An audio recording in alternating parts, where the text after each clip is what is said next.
आप सभी प्रभु के भक्तों को नमस्कार। स्वागत है आपका हमारे YouTube चैनल धर्मार्थ सनातन पर।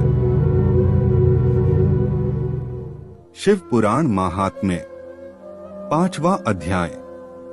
बिंदुक का पिशाच योनि से उद्धार। सूत जी बोले, शौनक, एक दिन चंचुला आनंद में मग्न उमा देवी के पास गई और दोनों हाथ जोड़कर उनकी स्तुति करने लगी।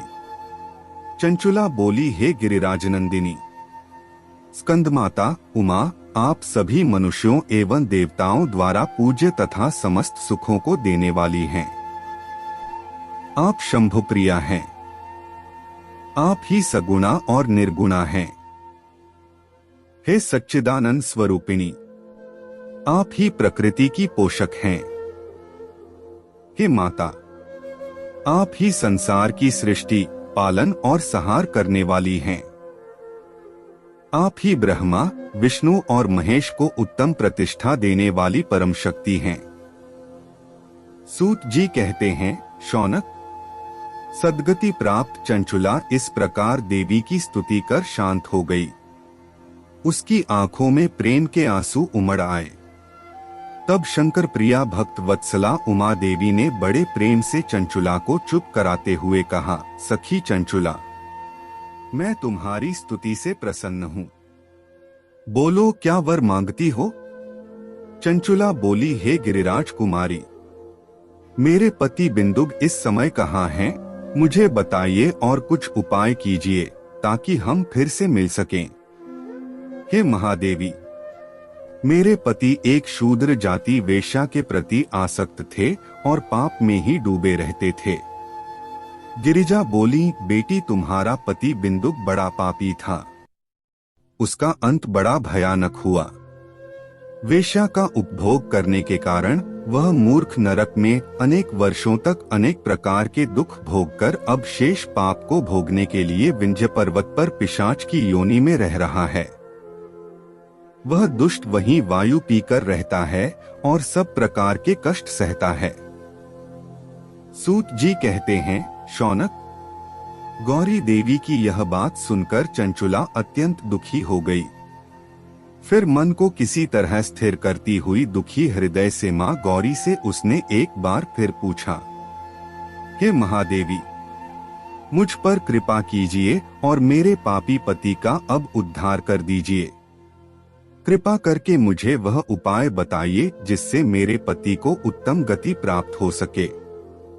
गौरी देवी ने कहा, यदि तुम्हारा पति बिंदुक शिव पुराण की पुण्यमयी उत्तम कथा सुने तो वह इस दुर्गति को पार करके उत्तम गति का भागी हो सकता है।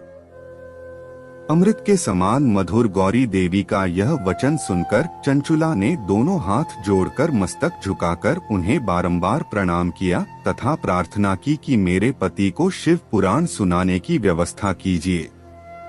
ब्राह्मण पत्नी चंचुला के बार बार प्रार्थना करने पर शिवप्रिया गौरी देवी ने भगवान शिव की महिमा का गान करने वाले गंधर्वराज तुम्बुरो को बुलाकर कहा, तुम्बुरो, तुम्हारी भगवान शिव में प्रीति है। तुम मेरे मन की सभी बातें जानकर मेरे कार्यों को सिद्ध करते हो। तुम मेरी इस सखी के साथ विंध्य पर जाओ। वहां एक महाघोर और भयंकर पिशाच रहता है। पूर्व जन्म में वह पिशाच बिंदुक नामक ब्राह्मण मेरी इस सखी चंचुला का पति था। वह वेश्यागामी हो गया। उसने स्नान संध्या आदि नित्य कर्म छोड़कर अपवित्र रहने लगा। क्रोध के कारण उसकी बुद्धि भ्रष्ट हो गई। दुर्जनों से उसकी मित्रता तथा सज्जनों से द्वेष बढ़ गया था। वह अस्त्र शस्त्र से हिंसा करता, लोगों को सताता और उनके घरों में आग लगा देता था। चांडालों से दोस्ती करता व रोज वेश्या के पास जाता था। पत्नी को त्याग कर दुष्ट लोगों से दोस्ती कर उन्हीं के संपर्क में रहता था। वह मृत्यु तक दुराचार में फंसा रहा। मृत्यु के बाद उसे पापियों के भोग स्थान यमपुर ले जाया गया। वहां घोर नरकों को सहकर इस समय वह विंध्य पर्वत पर पिशाच बनकर रह रहा है और पापों का फल भोग रहा है। तुम उसके सामने परम पुण्यमयी पापों का नाश करने वाली शिव पुराण की दिव्य कथा का प्रवचन करो। इस कथा को सुनने से उसका हृदय सभी पापों से मुक्त होकर शुद्ध हो जाएगा और वह प्रेत योनि से मुक्त हो जाएगा। दुर्गति मुक्त होने पर उस बिंदुक नामक पिशाच को विमान पर बिठाकर तुम भगवान शिव के पास ले आना। सूत जी कहते हैं, शौनक, माँ उमा का आदेश पाकर गंधर्वराज तुम्बुरु प्रसन्नतापूर्वक अपने भाग्य की सराहना करते हुए चंचुला को साथ लेकर विमान से पिशाच के निवास स्थान विंध्य पर्वत गया। वहां पहुंचकर उसने उस विकराल आकृति वाले पिशाच को देखा। उसका शरीर विशाल था, उसकी ठोड़ी बड़ी थी। वह कभी हंसता, कभी रोता और कभी उछलता था। महाबली तुम्बुरो ने बिंदुक नामक पिशाच को पाशों से बांध लिया।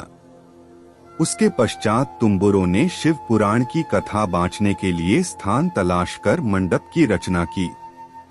शीघ्र ही इस बात का पता लोगों को चल गया कि एक पिशाच के उद्धार हेतु देवी पार्वती की आज्ञा से तुम्बुरो शिव पुराण की अमृत कथा सुनाने विंध्य पर्वत पर आया है। उस कथा को सुनने के लोभ से बहुत से देवर्षि वहां पहुंच गए।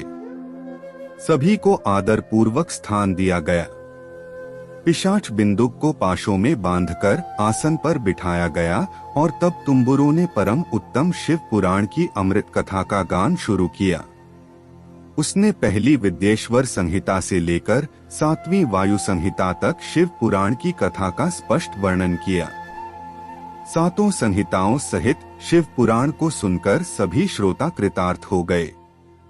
परम पुण्यमय शिव पुराण को सुनकर पिशाच सभी पापों से मुक्त हो गया और उसने पिशाच शरीर का त्याग कर दिया। शीघ्र ही उसका रूप दिव्य हो गया। उसका शरीर गौर वर्ण का हो गया।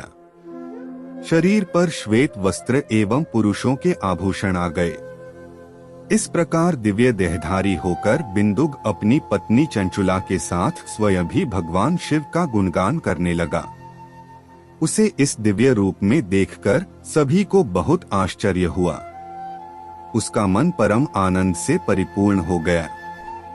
सभी भगवान महेश्वर के अद्भुत चरित्र को सुनकर कृतार्थ हो उनका यशोगान करते हुए अपने अपने धाम को चले गए।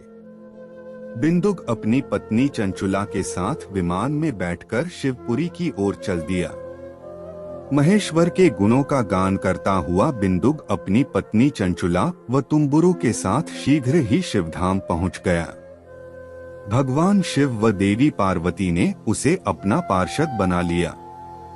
दोनों पति पत्नी सुखपूर्वक भगवान महेश्वर एवं देवी गौरी के श्री चरणों में अविचल निवास पाकर धन्य हो गए। आपको हमारी बताई गई जानकारी कैसी लगी कमेंट्स में जरूर बताएं और आगे भी ऐसी रोचक और धार्मिक जानकारी के लिए चैनल को सब्सक्राइब करें। धन्यवाद। जय श्री राम।